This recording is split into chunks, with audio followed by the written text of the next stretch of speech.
started just a minute early, and I hope that's okay. I'm going to ask everyone a favor right up front, though. Could you turn your cell phones off? Notice everyone's reaching for their pockets, so that would be great. Good evening. My name is Graham Robertson, the president of the Carmel Residents Association, and the Carmel Residents Association would like to welcome you to our 18th annual Biennial Carmel Candidates Forum. So it's great to see so many people here. We're delighted it's an overflowing house, and welcome to everybody. As a point of reference and clarification, the CRA's advocacy does not include endorsements of any political candidate, although we will support specific legislation relevant to our village. We do have many of our board of directors here tonight, so if you could all stand and we could acknowledge you, that would be great. Please stand and acknowledge them.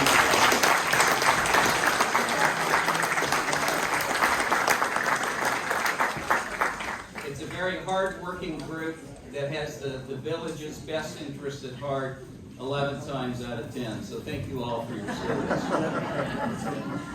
Our first panel of candidates will run from 5:30 to 7 o'clock. We'll be hearing from our 5 candidates for the 2 city council seats on the November ballot. Hans Buter, Bob Delves, Danny Holla, Parker Logan, and David O'Neill, all sitting in front of you. We'll take a break from 7 to 7:20 and then reconvene to hear from the 3 mayoral candidates. The CRA board would like to thank all of our candidates for their personal investment in Carmel's future. The questions for the candidates focus on residential concerns as submitted by our community and the CRA board of directors. These questions were not shared with the candidates in advance of tonight's meeting. Our format will begin with a 2-minute self-introduction, then each question round will be a 1-minute response per candidate. Finally, each candidate will be asked to provide a 1-minute closing statement. If time permits, and I'm reluctant to say that it will, we will have a lightning round of questions with a simple thumbs up or thumbs down. Nancy Toomey and Sarah Harnish are our timekeepers up front. Could you guys raise your hands so we all know where you are? Great. And our moderator for tonight's event is Paul Miller, the owner, editor, and publisher of the Carmel Pinecone. Finally, I'll return at the closing to provide some additional announcements and a comment or two at that time. So now, with no further ado, please join me in a warm round of CRA welcome to our friend, Paul Miller. I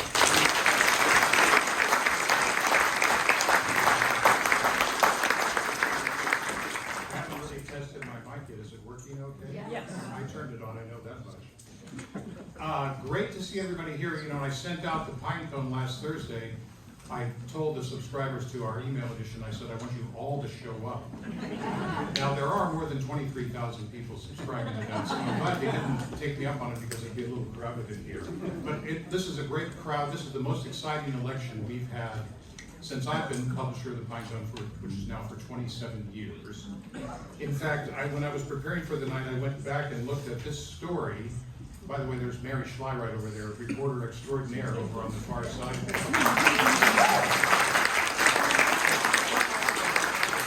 She's the hero of the meeting. Everybody cares about Carmel News, that's for sure. Anyway, she did this story back on August the 23rd about the signatures that came in on the candidacy papers for everybody. And I had to dig deep to figure out how to run 8 mugshots with the story, because not only is this the most candidates we've had for any election, this is the only time while I've been at the Pinecone that we have run 8 mugshots with any story. That's something that also provides me a good cheat sheet for tonight. So let's go over the ground rules. I've been asked to read these. Do not exceed time allocations, obviously. No interrupting other candidates. Show respect for candidates, no profanity. I'm sure we're not going to hear that. But I'd like to say, especially towards me. Now, we're going to kick off with the 5 candidates in their opening statements. I'm not going to be timing these. As you know, the 2 ladies in the front will be doing that. But we're going to do them in alphabetical order by last name, I guess this is. So number 1 is Hans Buter. Take it away, Hans. Hi, I'm Hans Buter. I want to start off by thanking the CRA and Paul. You know, my wife Megan and I have lived here in Carmel-by-the-Sea for almost a decade now. and her family has deep roots here. Megan grew up and went to Carmel High. Her mom was a teacher at Carmel High for almost 20 years. We're raising our 3 kids here, and so we're deeply invested in the future of Carmel. Giving back to my community has been the common theme of my career. I've got experience in real estate, private equity, nonprofit management, and housing. And as we grapple with this torrent of new state housing laws, we need somebody on the city council looking out for Carmel who really understands this stuff. I'm passionate about preserving the charm and the natural beauty of our village. I was born and raised on Martha's Vineyard in a town incorporated in 1671. So I appreciate tradition, and I understand the vigilance that it takes to keep a place like this special. I don't have a personal agenda. I believe the city council should be a conduit for the will of their residents. And as I look ahead, I think the single greatest challenge that we face as a community is that we seem to have lost our ability to come to a collective decision on key issues. And we see this time and time again, from Flanders to the police station to addresses. And so I think we need a new paradigm. Rather than a string of disconnected 3-minute monologues, I think we need a process that facilitates meaningful public engagement from the very beginning. It might seem like a lot of work, but in the end, I think it will save us time and money.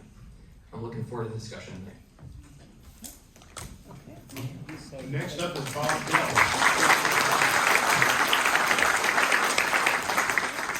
Thank you, CRA. Thank you, Paul. I have prepared remarks because I think it's always important to be prepared.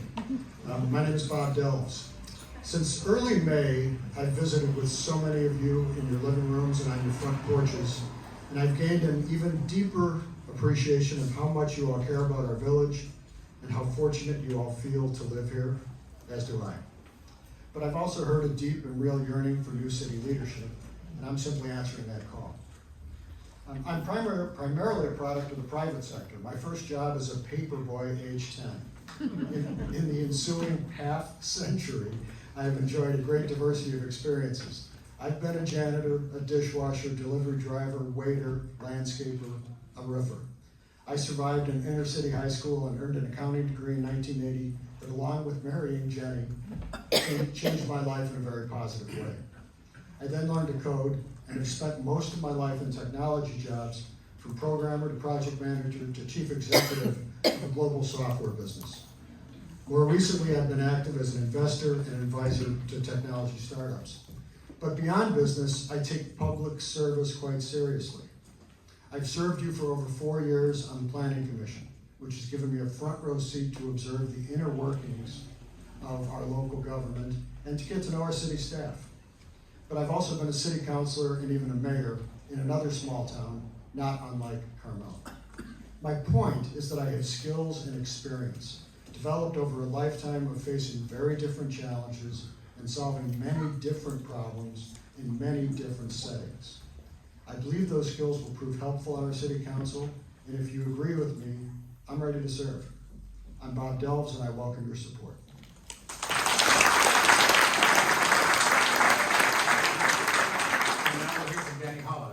Good evening, everyone. I'm Danny Holla. I want to thank the CRA so much for having all of us here, and specifically Paul Miller and Graham Robertson. I was born and raised here. I grew up about 3 or 4 blocks from here on Monteverdi and 7th. And when you're a kid, you don't appreciate this place so much. And then you grow up and you have to pinch yourself because it's unreal. And after you travel the whole world, there's nothing like it. And it takes a lot of time and energy to be able to support preserving this place and really understanding the fabric of it. I grew up working every single job from a barback to a waiter, and now I own 3 businesses in Carmel. We sell everything from clothing to coffee, and we try to do things that fit really well in the community and respect its charm and its character. In Carmel, there's a wealth of things that have to be done to preserve the community. They have to be looked at all the time, whether it's the forest, whether it's our sidewalks that people are tripping on every day. And we need that energy to be able to bring to that. My children both grew up here. My youngest son was born here. My oldest son goes to river school just like I did.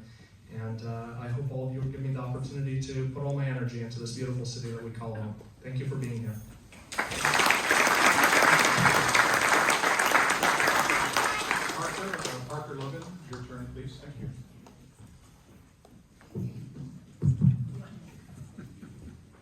you for hosting this tonight. Mr. Miller, crowd, in case you don't know, I am Parker Logan. I'm running again for this office because I want to keep Carmel. And as most of you already know, this is under extreme threats. But let's keep it light tonight and play a little game called Did You Know? Feel free to raise your hand if you know any of the following. Did you know that the city has surrendered to the state of California portions of the historical Sunset Center to accommodate a high-density housing project? Not that many people knew about that, huh? Did you know that the city spends over $15 million a year in employee compensation and wants to hire more workers? Nobody knew? 3 people. Did you know that the city spends millions of dollars more on consultant fees, many of which are unnecessary or unjustifiable? A few more know that, all right.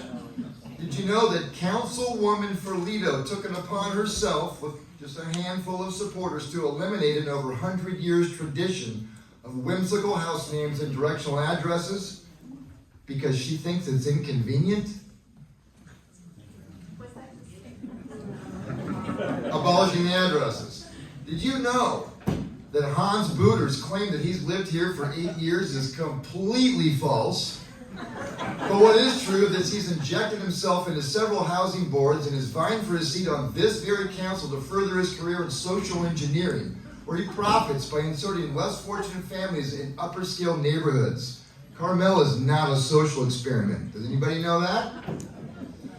Did you know that Carmel Beach is the #1 attraction to our city? Yet for nearly a year now, there are still stairways that remain closed that limit access to it. This is totally unacceptable. Did you know that? It's clear to me that we need members on this council who will preserve, protect, and defend Carmel-by-the-Sea. And that's what I intend to do by just keeping Carmel. Thank you very much.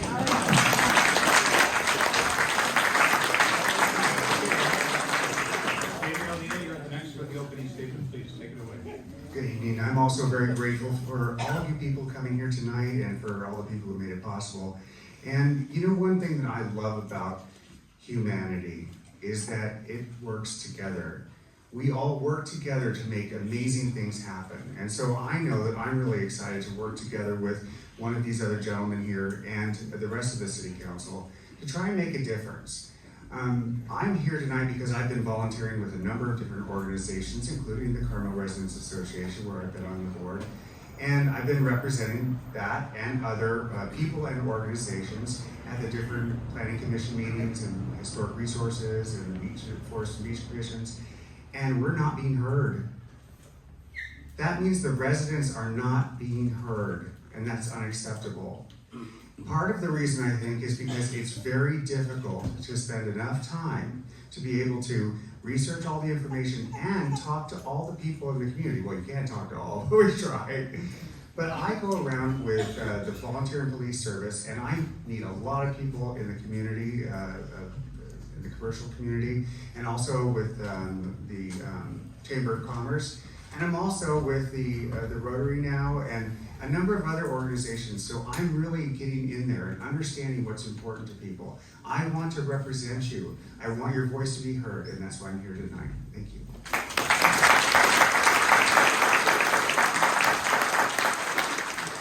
Well, like I didn't say it tonight, but I said it in the Pinecone, we have a group of outstanding candidates this year, perhaps unusually so that's wonderful. It gives you, the voters, quite a choice to make.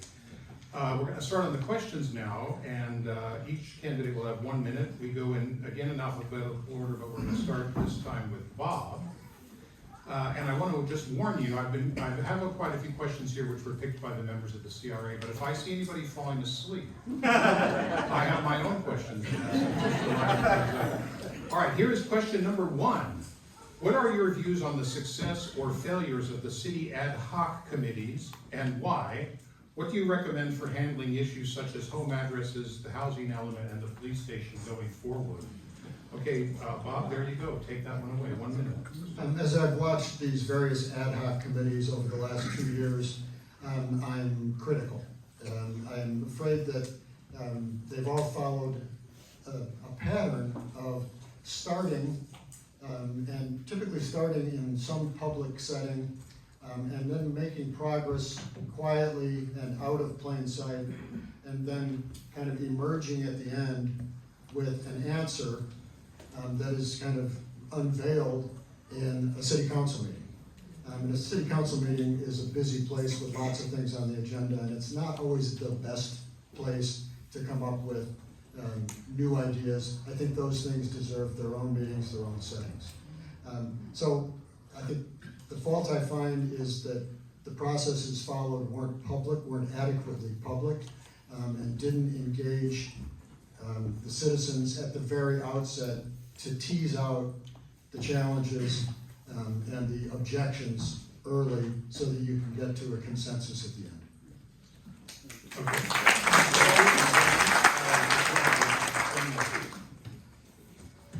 You know, the trouble with ad hoc committees is, like Bob said, you know, they start out in some sort of public forum and then they end up behind closed doors. And most of the time, the solution that comes from that doesn't actually respect what the people who live in this community actually want. We need to have a more open, more transparent way to find solutions to the problems that we have in the city that listen to the members of the community. So often we've seen things just completely overlooked. Parker. I agree with both these gentlemen. We've had lots of experience with ad hoc committees back in the pandemic with outdoor dining. And, you know, everybody loved it, and the council voted against it. So sometimes what's the point of it if they're just going to go their own way? Like giving up the Sunset Center parking lots. I'm sure with more community involvement that would have never happened by the residents' decision. So the ad hoc committees right now seem to just be generating more distance from what the residents really want.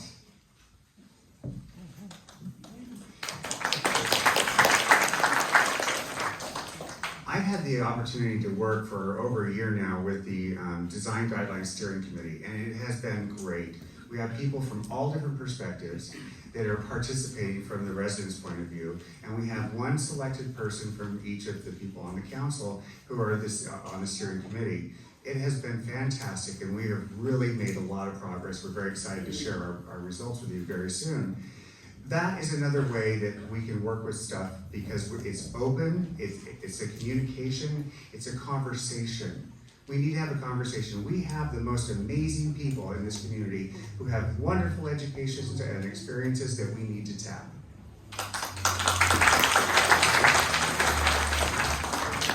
Back to Hans. Thank you, Hans. Yeah, you know, I think ad hocs can be a useful tool. You know, I've been on a lot of boards, and every board I've ever been on has committees. That's essentially what an ad hoc is. It lets you do a deeper dive on issues. You know, that being said, I think that they've been somewhat overused. I think you need to use them selectively. You know, I see a few problems with ad hocs.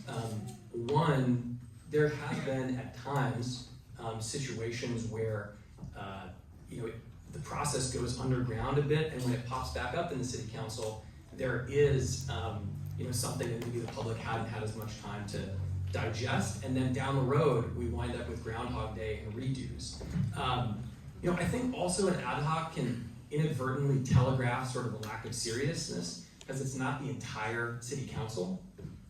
And so, you know, I think that you know, we need to on big issues probably involve the entire city council from the very beginning.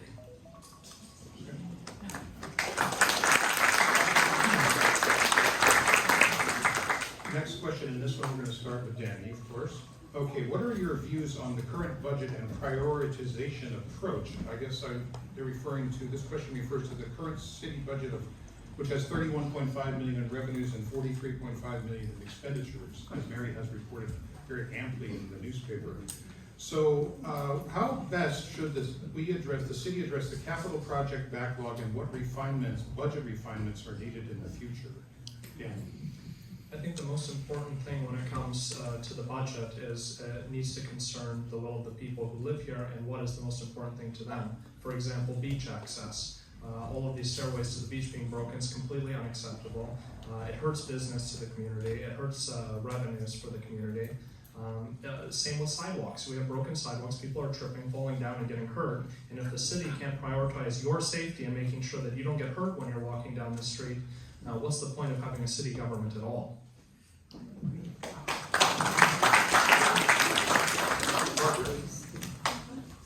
It's a tough question to answer in 1 minute, but, not enough money to cover the expenses. It seems like we're spending too much.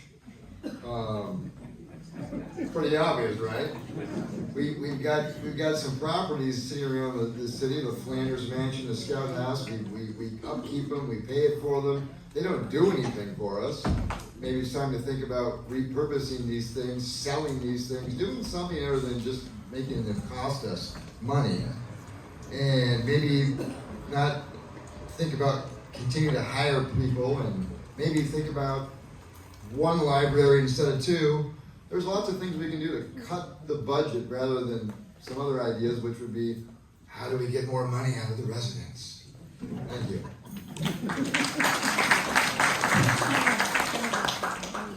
When you go to a budget meeting, it feels like everything's done and it's just time to rubber stamp. So what I would like to see is we have amazing people who are, a lot of them retired and others not, who would be very happy to volunteer their time to analyze all of this in a group, in a committee, and make sure that we're making wise decisions. Part of the problem is that we have this horrible unfunded liability of retirement that just keeps growing bigger and bigger, and it's skyrocketing, and we can't afford to have more employees. So we need to make some tough choices, but we need to make them from the community's point of view. We have amazingly intelligent people, and we should use them.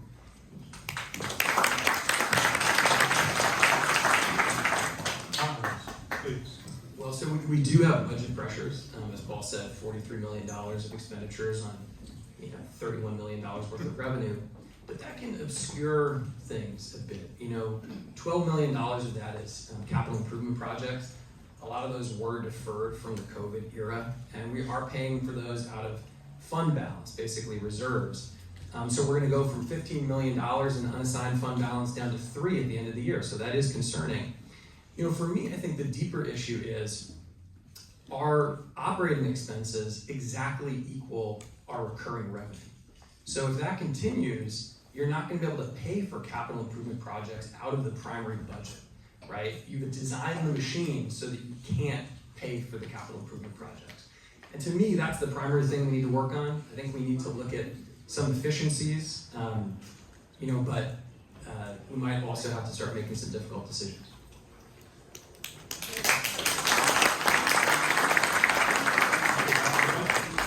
Yeah, so Hans just really made my points. We built this $30 million machine that just is the operation of government, and that doesn't address capital projects. And we have a $30 million revenue machine, so that doesn't leave any more for capital projects. We do have $12 million in the current budget for capital. We have that $12 million because it's in the bank, because it's been unspent. My biggest criticism of the current budget is this concept that we've been unable to spend more than $1.5 to $2 million a year on capital for the last several years, and suddenly this year we're going to spend 12. I think that's very difficult to do, and it's very difficult to do without waste. As to the capital side, we've got, some say, $85 million in deferred maintenance of our infrastructure. That's a really big number. We need a comprehensive infrastructure plan that identifies everything that needs to get fixed and put it in order and prioritized and estimated, and we need to come up and figure out how to pay for it.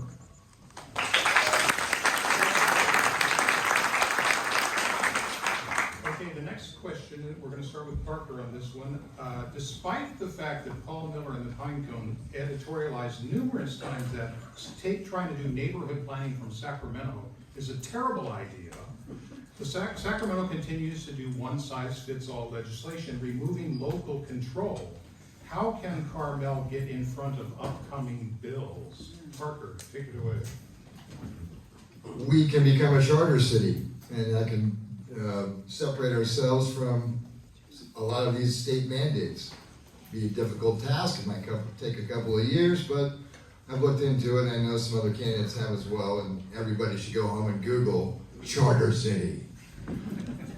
We could do something that no one did with the housing element on the current city council or in the current government, which was file any kind of an appeal. None whatsoever was taken. In fact, they welcomed these ideas in the beginning, thinking what a great challenge it would be. And it's not just about affordable housing. What if it was 349 high-end housing units? Doesn't matter what you want to call it. We don't have the space for it. We don't have the water for it. We don't have the parking for it. It's just not for Carmel. It's not how we keep Carmel by just bowing down to the state of California. Thank you.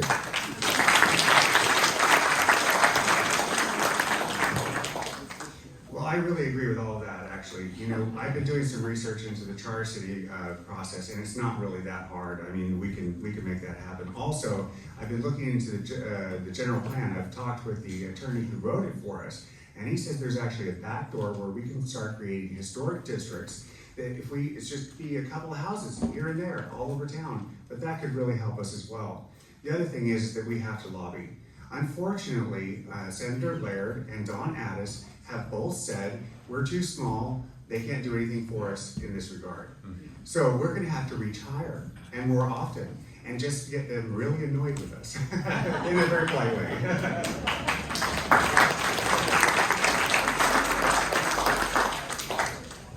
Well, you know, it is frustrating because as somebody who's been deep in the weeds on trying to help the city, you know, on this housing issue, these state mandates, they are very one size fits all, right? So I'll give you an example. To get credit for a low or a very low income unit in the housing element, you've got to have a site that's half an acre, right? That's 21,780 square feet.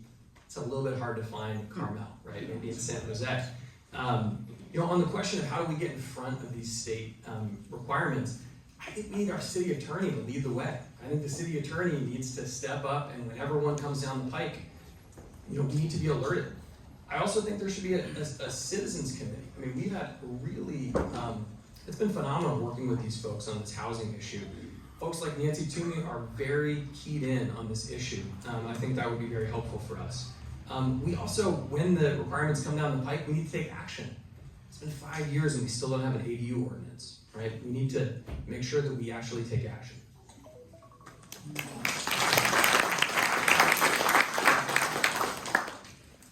The question is, how do we deal with all of these unfunded mandates from Sacramento? The truth is, I don't know. I mean, they just keep coming, and elections have consequences, and you know, we keep, I guess, getting what we deserve in some respect. But we have to deal with them. You know, I was critical when the housing element was passed. I sit on the planning commission, and we had to recommend that document to city council. It's this thick. I was given 10 days to approve it. I actually read it, and it just felt to me like it was a product that had been perhaps written by our staff and or our consultants, but the words were being spoken by Sacramento, and that we were just writing them down. And it seemed very much to be their plan and not our plan. And so I'm working with a group right now to try and turn that back into our plan if we can. Thanks.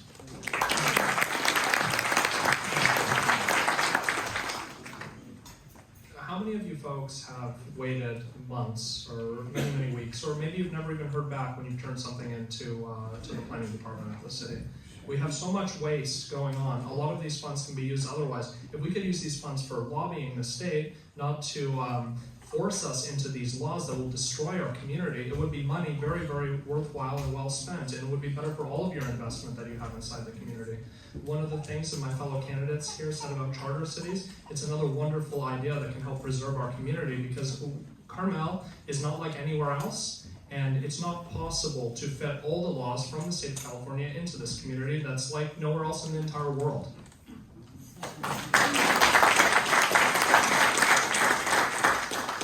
Okay, out of the frying pan into the fire. The next. Oh, by the way, at the town meeting at Carmel High, where Don Addis and John Laird spoke about this, they both said it's Scott Weeder's doing. So maybe when you talk about lobbying, maybe the answer is to lobby Scott Weeder. Okay, our no house numbers are a 108-year tradition in the village. What do you recommend are the next steps on this topic for the city council? We're starting with David O'Neill. What a lovely topic.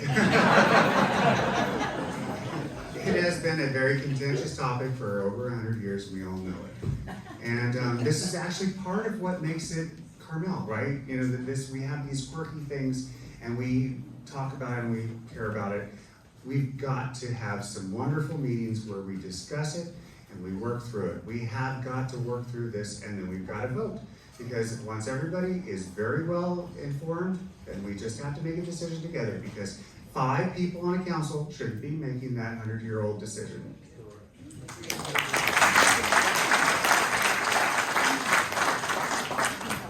So, you know, I really appreciate the traditions and idiosyncrasies that make this place unique. I really do. You know, on the other hand, 2/3 of the people that I talk to say the current system isn't working for them. And I'll just give you my story. So, 8 years ago, when we first moved to town, my wife Megan was diagnosed with lymphoma, and she passed out on the floor of our kitchen during her first chemo session, unresponsive, not breathing, and I called 911, and I just couldn't remember the directional address, right? So it colors the way I think about this. Personally, my hope is that we can preserve some version of our directional addresses. I've been talking to Nancy Toomey about this, and have them accepted by the AMS and Google Maps, and preserve as much of the tradition as possible. But at the end of the day, it should be a vote of the people.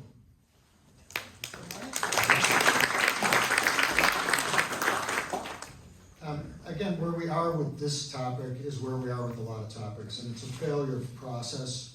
And this process was begun quietly by an ad hoc committee and by the staff, and that group emerged with an answer, or pieces of an answer, kind of at the end of the story. They didn't tell the story from the beginning. They just went right to the end and said, here's what we're going to do. And that's when we all woke up and said, wait a minute, I haven't been heard. And I think that is the biggest challenge that should have been addressed. And it's what I said before.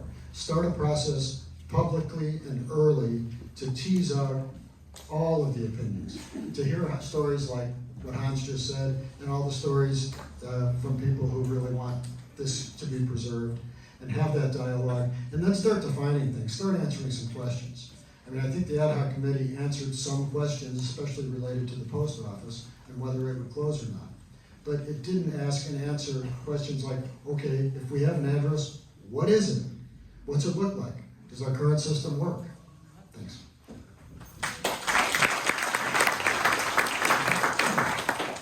There are challenges to the address system. There are people who can't get their drugs delivered to their house because you don't know if Amazon's going to send it USPS or they're going to send it FedEx. There's a million regions. You have me, I was born and raised here. You know, I'm nostalgic for not having an address when I was a kid.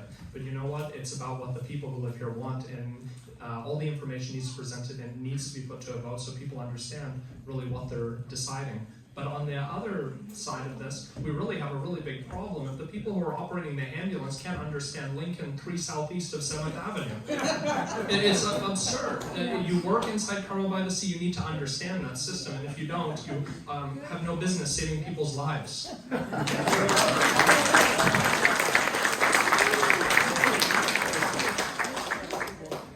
Everyone who lives here or has moved here, who has lived and died here, never had an address. I think the city council should bring it back to the vote and just say we'll not have addresses for the next 1,000 years. But in the meantime, for those residents that have some real serious issues about getting, their flowers on their birthday, or important medication, or emergency services, I can get tacos delivered to me. The internet and the technology today of where your location is amazing, and we can put that in place for those emergency services. So I don't think it's that difficult to unwind and get the things that we need for those who need them. But let's just keep Carmel, please. Thank you. Okay, next question. I have one on my list about Patrice Pastor, but I'm gonna just defer back to the way the CRA put this, and we're gonna start with Hans on this one. What, if any, concerns do you have on the major building projects coming in our commercial areas? Starting with Hans.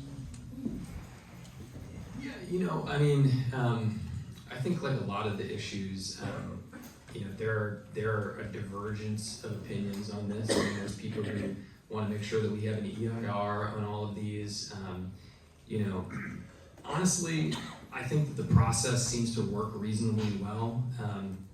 You know, there have been delays at times, but I also know that there have been some issues where, you know, there was a building that was going to go up, that was going to be a big blank wall facing Chrissy Raymer's building, and the planning commission got up and said, you know what, that's not acceptable in our village, and they made them go back to the drawing board. So, you know, there are definitely some issues, but honestly, I don't view it as a huge problem. And I sit on the planning commission, I have for the last 4 years, so I've seen these projects come through. And the Ulrika Plaza, the pit, is probably the most notable. And I'll tell you the story, because I get asked often, why did it take so long to get that project approved, and why did you seem to sort of stick it to the owner? And then on the other side is, you know, why in God's name did you approve that big building? And you know, the fact is, when that applicant first came in, he came in with one building that was over 20,000 square feet. Our zoning, our basic black and white zoning, binary zoning, says you cannot have one single building over 10,000 square feet. And we told him that, and we told him to go back and come back with 2 or more buildings. He came back again with a 20,000 square foot building. So it took him 2 years to finally read the zoning and the design guidelines so that we, on the planning commission, could approve his project because he checked all the boxes.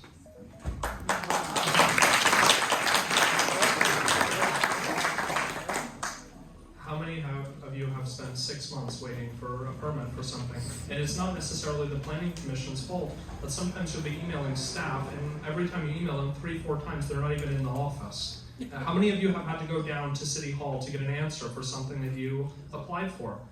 That's not the way it should be, and it creates problems, not only for residents, but also in the business district. I mean, next to one of my businesses on Dolores Street, there's a project going on that probably should have started in the winter, and it's gone on in the busiest time of the year, and it affects our business, and it affects our sales tax revenues for the city. It needs to be thoughtful. It needs to accommodate the people who live here. It needs to accommodate the people who live here and earn a living here as well too. It's critical.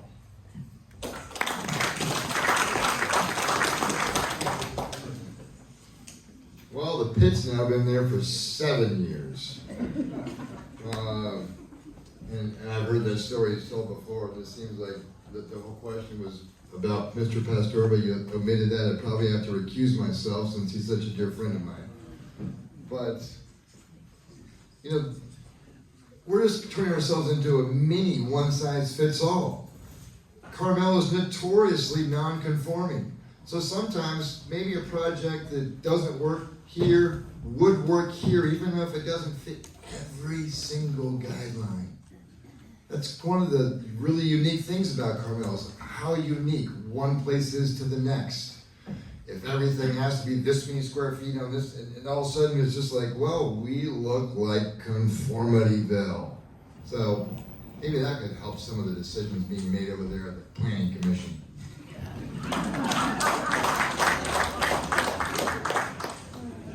I called my dad the other day because he and I used to work at the same construction company, commercial construction in San Jose. I've gone on and done other things, but I called him up and I said, have you ever seen a commercial project not have an EIR, environmental impact report? He said, no. He said, why would you want to do that? Because it protects the property owner, it protects the city, it protects the contractors, the neighbors. What it does is it helps everybody understand what the whole process is going to be, where everybody's going to park, where the trash is going to go, the way that the direction that everything's going to come through the property. It is a very important process, and we can do something like that from the city perspective. And guess what? We may not have to pay for it because we probably have people that are ready to volunteer in our community to help us make the plan.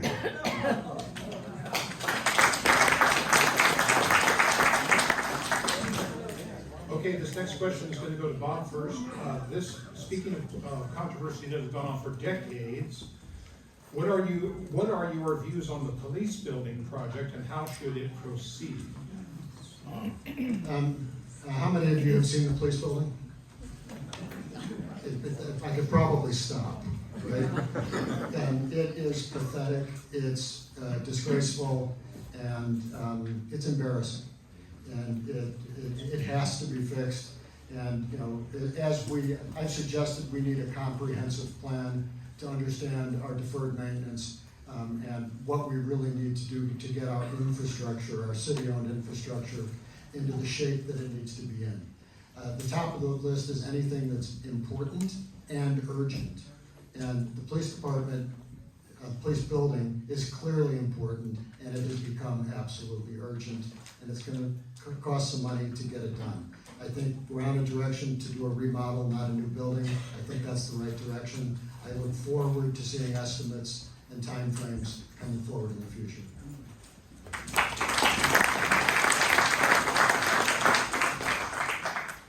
We have so much conversation about the police station, but if you were to ask the current chief of police, or you ask the previous chief of police before the current one, it's very minimal what the police station needs. It's an old building, yes, it needs to be repaired. There are things that need to be added to it.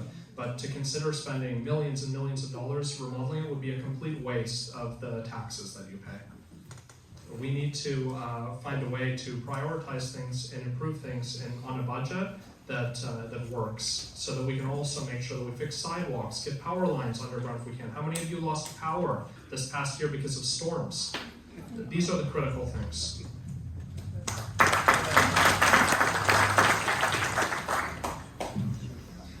There are some young, probably first-time registered voters in this room who weren't alive when we first talked about remodeling the police station. What an embarrassment that it hasn't been done. Why? I can't even believe this is kind of a stupid question. This should be remodeled. This should have been remodeled a decade ago. It shouldn't even be a topic. Any consideration of tearing it down and rebuilding somewhere else is absurd. I brought this up before, to Mr. Councilman Jeff Barron, who went to Harvard. I asked him, would they have just torn Harvard down because it got old? No. You remodel it. You put in the new wire, the new plumbing, the new infrastructure that it needs to be high tech, and we move on with it and quit talking about it. Okay? Thank you.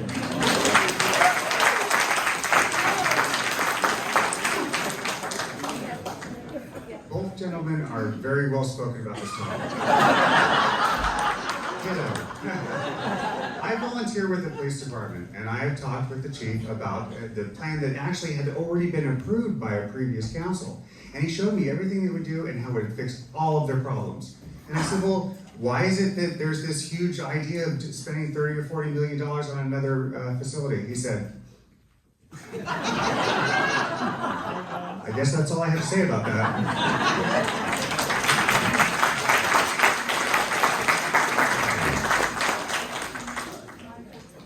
So, our officers deserve a first-class facility. We also need to recognize this is a village that has 3,000 residents. So we just need to distinguish between must-haves and nice-to-haves.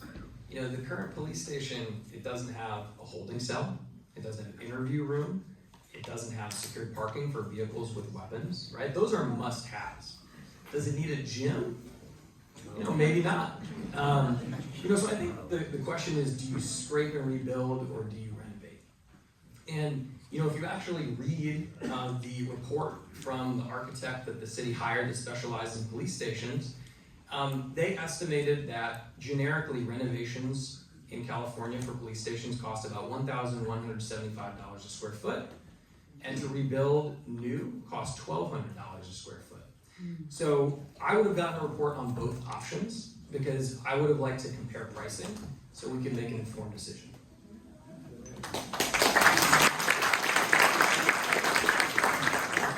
You guys are being beautifully brief. Thank you. I would like to start this next session with Danny, and this is one that will really challenge you for 1 minute. What are your views on the city's adopted housing element? In other words, conforming to the state housing mandates. building affordable housing on city-owned Vista Lobos and Sunset Center lots, and the 4 initiatives being pursued by the Housing Element team. Okay, Danny, you do it first. But when it comes to low-income housing, it should be appealed. It's not possible to put 349 units here without destroying the community. That's the most important thing. It's going to affect your property values if you bring in low-income housing. How many of you worked very, very hard to be able to live here? And you're just going to put people because the state asks you to here at a lower cost when you work your whole life to be able to afford to live here, or you're younger and you work as hard as you possibly can and make as many businesses as you can because you want to live in this beautiful community. That's not fair. We are not going to let the state tell us that, and if we're forced to, then we have to find a way to make it work, but we should do everything we can to fight that because it doesn't fit for our community at all.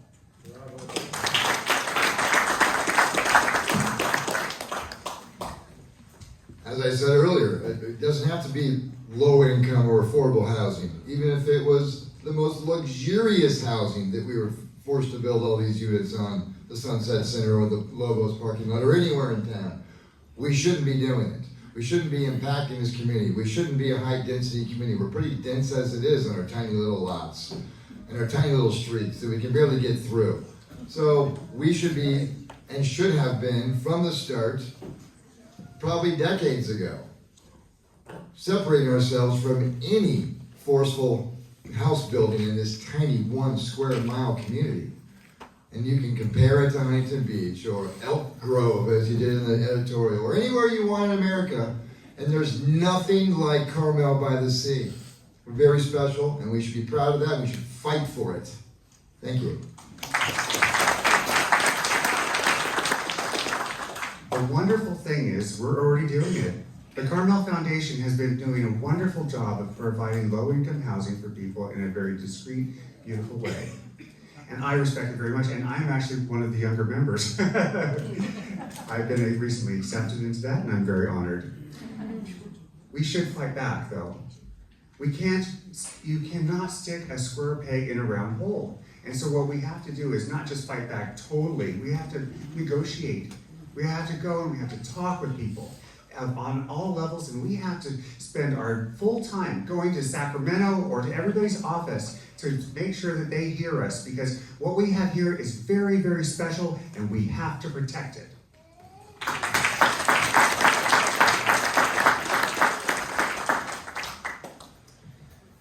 Well, look, I wish I could give you an easy answer, a silver bullet on this thing.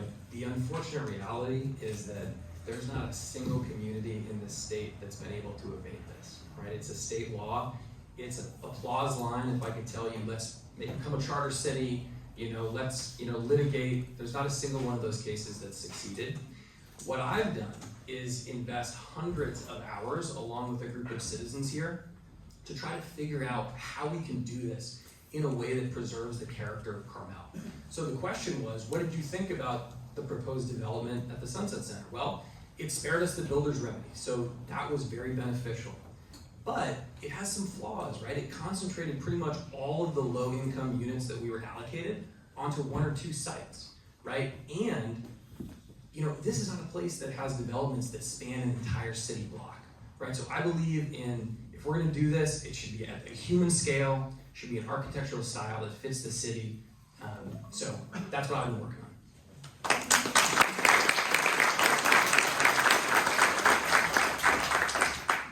So this afternoon I was trying to envision what it would look like to put 146, they could be low income or not, but front doors on these parking lots across the street. We've currently got a parking lot there that has 100, 120 parking spaces. It's almost always full, so we need those parking spaces. So now we ask a developer to come in and build 146 front doors on 1.8 square acres. And by the way, we have to park all of those people, so that's at least another 146 cars that we have to park, probably 200. So now we're over 300 vehicles that we have to accommodate if we go forward with that. That's going to require a massive garage, either underground or above ground. And the point is, this project gets so expensive. And then on top of that, you try to subsidize public housing.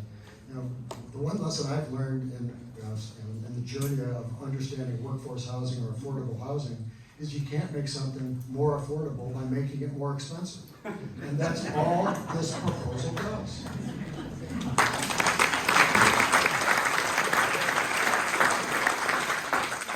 Okay, we have plenty of these with opinionated and vocal residents, and this is going to go to you, Parker, first. Carmel is full of opinionated and vocal residents.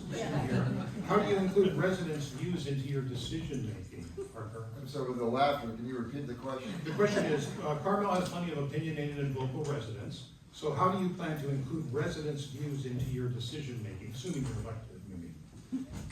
Fair assumption I would get elected this time. I'm going to talk about this before I ran. There's a huge lack of transparency. There could be items that are going to be on the budget that we know about made to the public's knowledge well before they post it. We could get more people involved in coming to the meetings by putting the most important topics in the beginning of the meeting, instead of boring them to death so they leave before that happens. I don't really see a lot of these residents racing from work to be there at dinner time. Maybe we could have the meetings at 11 o'clock in the morning, which would bring a lot more people. There's lots of fun ways that we can get more people involved to come to these meetings, including email blasting what the agenda is or any item on it that's going to be on it as soon as we know. Thank you. Many of you may have participated in the different questionnaires that we've been putting out, as a community. But I'll tell you something, when I present that information in a city council meeting or a planning commission meeting, it's ignored. They don't care. We all take the time to make sure that our thoughts and feelings and interests and objectives are represented, and then they ignore it.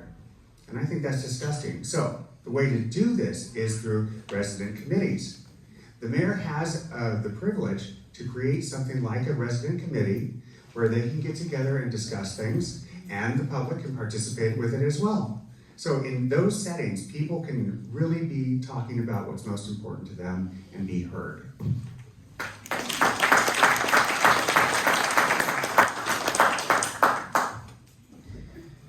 Well, I think there's a couple different ways that you can be a city council member. There's one, archetype where you just sit there and you sort of passively wait for the staff to tell you sort of what's on the agenda.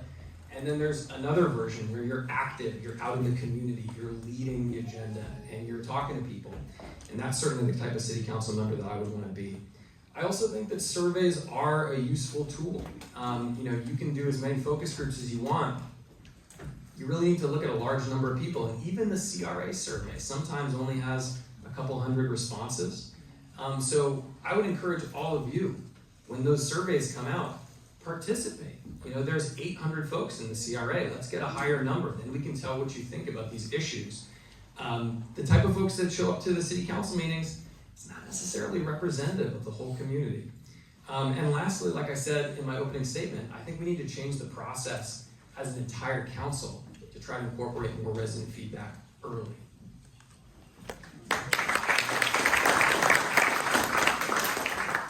I think these are all good ideas. I think the underlying theme is we got to try something different, because what we've been doing I don't think has been working real well. You've heard me say before, I think city council meetings are a highly imperfect place to deal with complex topics.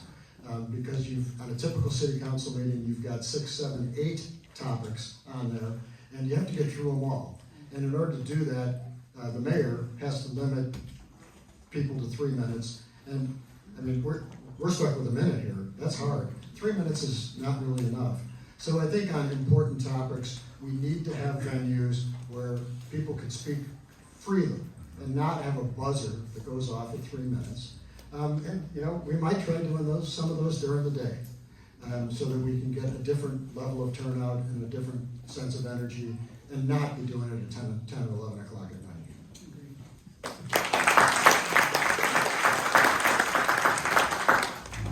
The reason why this place is unique is because each and every one of you adds something different to this community. You love this community, you love what it is, but you all have different ideas. And if the city doesn't hear all of your ideas, it will become, like Parker said, conformity built here. It will be rule by the few over everyone. It's important to have surveys. It's important to have committees where people can really have an open discussion that lasts more than 3 minutes, and it's important for those ideas to be respected and to be brought to the City Council and to shape even the agendas that we have. It's absolutely critical.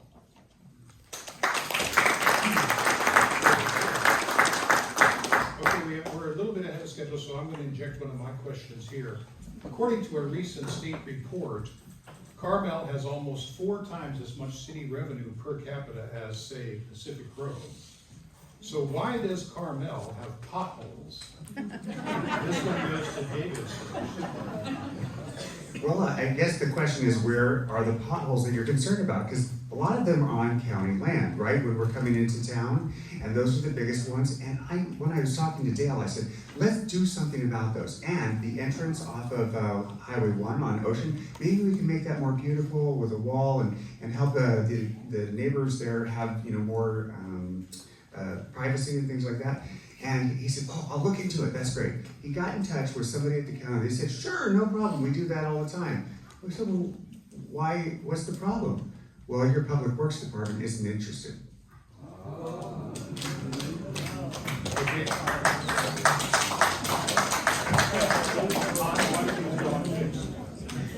Well, so I was going to take it in a slightly different direction, sort of dig into the first part of your question, which is, I think Carmel has some unique, budget issues, and part of that is that we have some unique aspects to our community that cost money. So I'll give you an example, is trees. We have 14,000 trees in this 1 square mile, right? And we have a $5.5 million backlog in deferred maintenance on our trees. So, people also talk about, hey, why is this tree gonna fall on my house? And the reality is, a lot of other places don't have that as something they need to deal with in their budget. We also have a beach that has, that has retaining walls that need to be fixed, and beach studies that need to be paid for. We have tourists, we have car week. So, those things bring in revenue, but they also come with associated costs.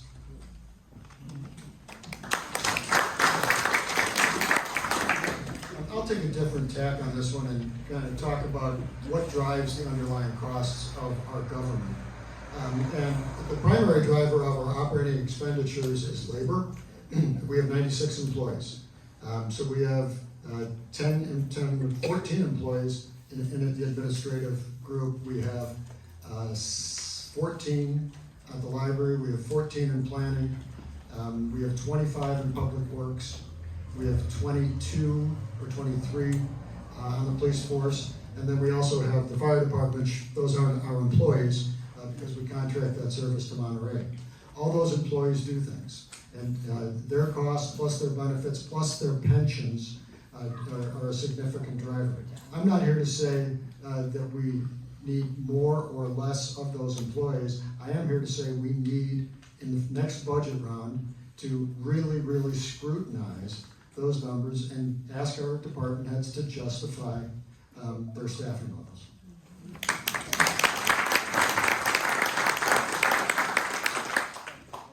I'll take another one on the streets, because a lot of the potholes really are on county land when you're coming into town. But our sidewalks are absolutely atrocious. And if anyone spends a meaningful amount of time in the downtown area, you will notice people tripping all day long. I'm sure that Parker notices people tripping outside of his bar. I'm sure David sees people tripping outside. And it's not because of the alcohol. It's not. As ironic as that sounds, but it's absolutely atrocious, and it has to do with having people in positions of power that do not spend enough time in our community. They spend time inside their house, and they're not around the community, they're not downtown, they're not volunteering, they're not owning businesses, and they don't see everything.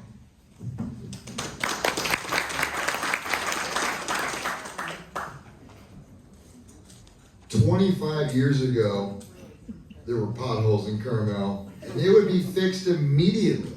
I don't know how we did it back then. I wasn't paying attention to government. I was, surfing or ditching school or something. But maybe we could have, our very own Chip and Brandon, instead of walking around with their pickers, picking up trash, go around and identify potholes and then get someone over there to fix it immediately. fixing potholes doesn't require lots of city planning and ad hoc committees and, agenda proposals or community outreach. Let's just fix the potholes. Thank you.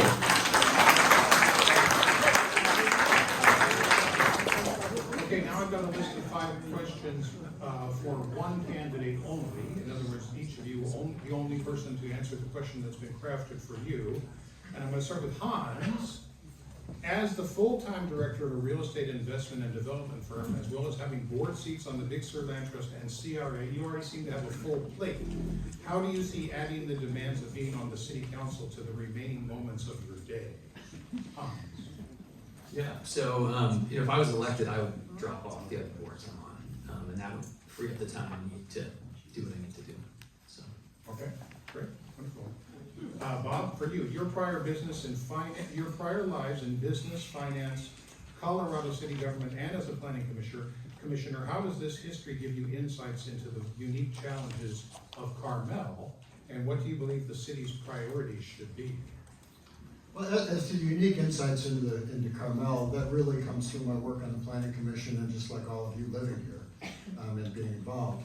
And I think what I said in my opening remarks is that I think what my other experience in the private sector and the public sector, and frankly a lot of work in the nonprofit sector, has given me is a toolkit of experiences and the ability to solve problems, listen, apply judgment, listen some more, and I think it's that accumulated years of experience that will help me serve better on the city council.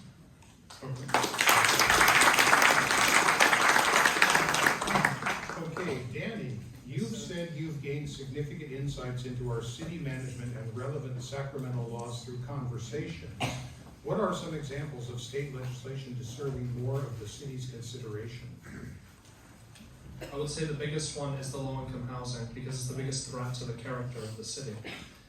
It doesn't only reshape the demographics of the city, but physically, the way that it shapes it, it changes everything. It's hard enough with single-family homes and the limited amount of apartments that we have, and the limited amount of commercial buildings inside the town. Look at how long it's taken just to do the work on the pit, to be able to come up with a plan, to be able to get that approved. Look, I don't even remember what the building looked like before. I don't understand at all how we're going to build over 300 units of housing, and whether they're expensive, they're not expensive, doesn't really matter on top of that. But that's the one that deserves the most consideration. Okay. Parker, here's a question for you. Unlike your fellow candidates, you've run for city council before. What is different this year and why? Well, this year is different because there's no incumbent who can bore you to death with his door knocking that you wish you didn't vote for last time anyway.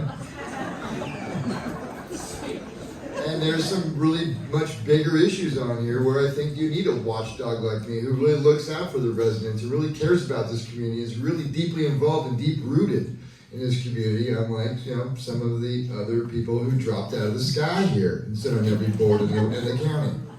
So I'll look forward to you saying next time you introduce me as the successful city council candidate versus the unsuccessful one you continue to introduce me at in your paper.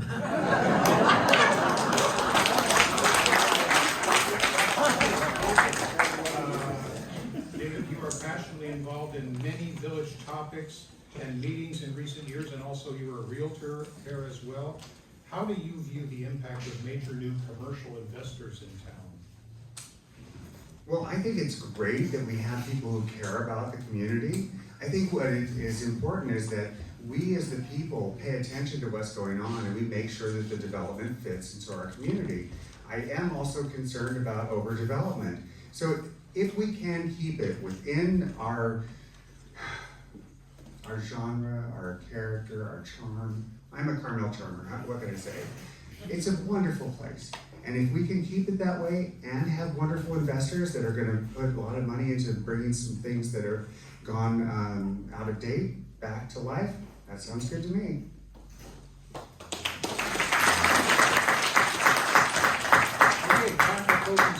perfect. We're right on time, so that's wonderful. I'm going to continue with the same rotation, which means Bob, you're going to go first. You have 1 minute for a closing statement.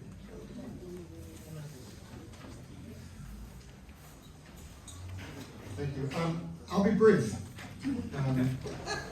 I'm willing to serve you on the city council despite the fact that I know exactly what I'm getting into. I know that this is a challenging, time-consuming job. I know it is disruptive to my life and to my family. I know it requires cooperation, collaboration, and compromise. I know it requires clear thinking, active listening, and straight talking. I believe I have those skills along with the time and the temperament to serve effectively. Thank you.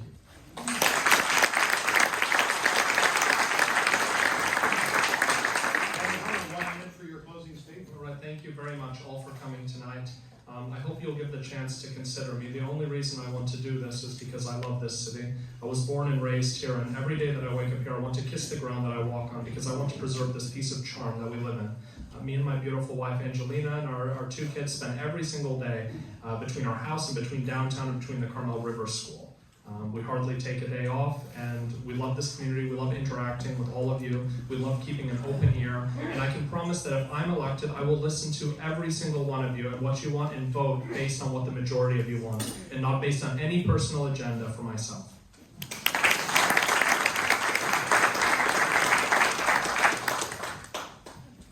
I recently played golf with Senator Ryan McDougal and 2 powerful lobbyists a few weeks ago, and towards the end of the round, I disclosed that I was running for local office. I didn't want to make that the topic of the conversation of the whole day. And they said, "Are you serious? Local politics? That's like a pie eating contest where the winner just gets more pie." But I love pie. And I love this town, and I want to keep Carmel just as she is, everyone. Thank you.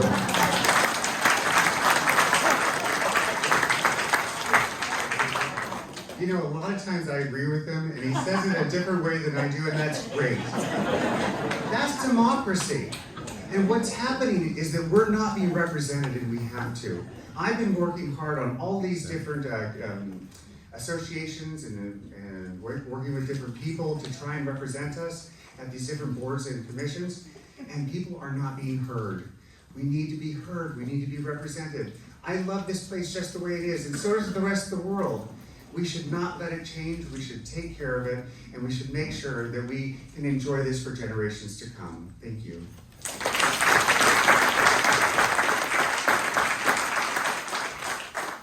You know, I grew up in a special place and had a really magical childhood, and Carmel is one of the few places in the world where I can recreate that for my kids. You know, within a 5-minute stroller walk from our house, you know, we can splash in the waves on a white sand beach, or we can play hide and go seek in the courtyards of a quaint little downtown, or we can walk down the Mission Trail and, you know, take sticks and float them down the creek as boats past a grove of redwoods. You know, this is the kind of place where in a few years I would actually feel comfortable letting my kids walk into town on their own. There aren't many places like this left, and as a council member and as a dad, I will work hard to protect it. I'd be honored to have your vote. Thank you.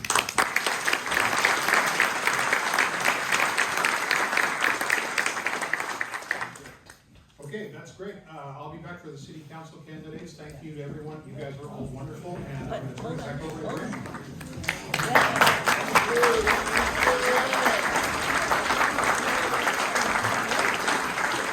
So how about another round of applause for Paul and what a great job that he did.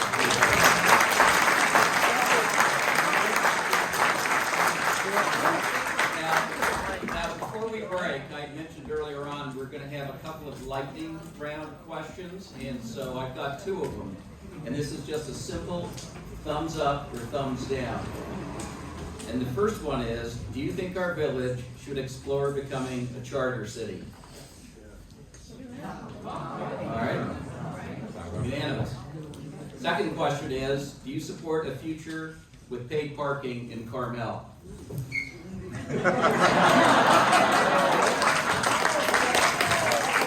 mark your vote 3 times, so that's, whatever. So again, we'd like to thank Paul for moderating this evening's session. He did a great job as usual. And our thanks go to the candidates as well for answering our questions and running for city council. We're very appreciative. A video link of tonight's session will be made available on the CRA website no later than Wednesday afternoon, according to Nancy Toomey. And remember, the ballots will be mailed to everyone in early October, and Carmel's ballot drop-off box, again, will be the north lot of Sunset Center parking lot. We invite you and the candidates to step to the right and continue the conversation with some light finger food and some drinks. And we're going to reconvene, since we already have a schedule at 7 o'clock for the mayoral candidates. So thank you all for coming.